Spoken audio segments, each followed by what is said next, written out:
So I got a story to tell you. I'm going through a divorce. It is what it is. We had a hearing back in May, and during the hearing, the judge promised that she would give us a decision. It was Wednesday. She promised she would give us a decision on Friday, and I hadn't eaten since Tuesday night.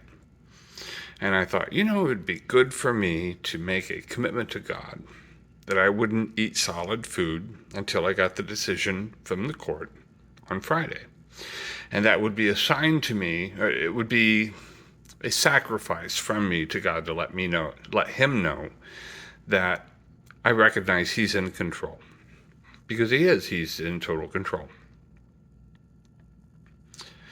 So I made the commitment, and Friday rolls around, and by the afternoon there was still no decision, and I start laughing because I haven't darkened the doors of a church in 8 years. I don't identify with American Christianity anymore. This from somebody that had to read 2 chapters of the Bible every day from the time he was 8 before he could watch TV or play Atari.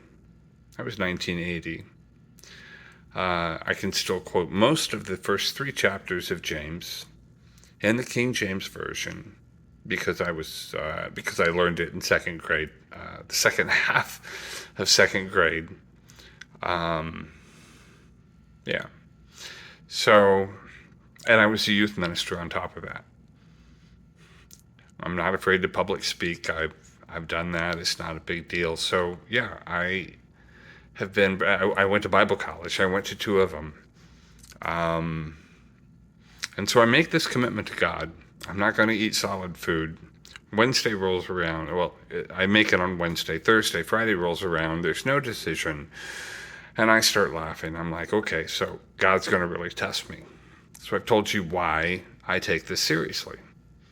So I didn't eat through the whole weekend. And on Tuesday, when the decision came in, not only was it not just unfortunate, it was unexpectedly bad.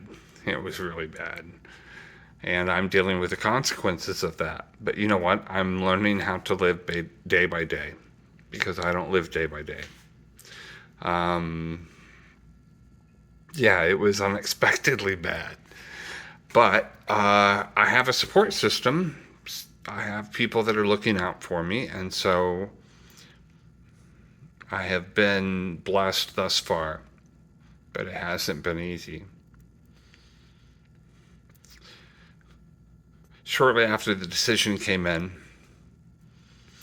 Oh, wait, no. So this is Friday, the day that I was expecting the decision to come in. I went out to my garden. I was doing some weeding, and all of a sudden the strawberries came in. I mean, bam, there was a whole bunch of them. I had both of my hands full of strawberries, the first ones of the season. Had them in my hands 2 days after I'd made this commitment to no solid food. And I just start laughing. I'm like, you know what? It figures. It's not that God is cursing me. It's that it proves that Satan, the devil, Zazel, whatever we want to call him, he's very aware. His agents are very aware, and they're still paying attention. And I had a choice. And I even thought, you know what? I could blend these up with some ice. I could make a virgin daiquiri. Heck, according to my fast, I could have made a regular daiquiri. But that would have been cheating. It's a weird ethical line, I get, but it's just how I work. So I cut up my strawberries and gave them to my future ex who destroyed my life. Because that's how I roll. The ethics are important. But it isn't about me, and it isn't about that. It's about how seriously I actually take all of this stuff, and why maybe you might want to consider taking this seriously too. Because it does matter.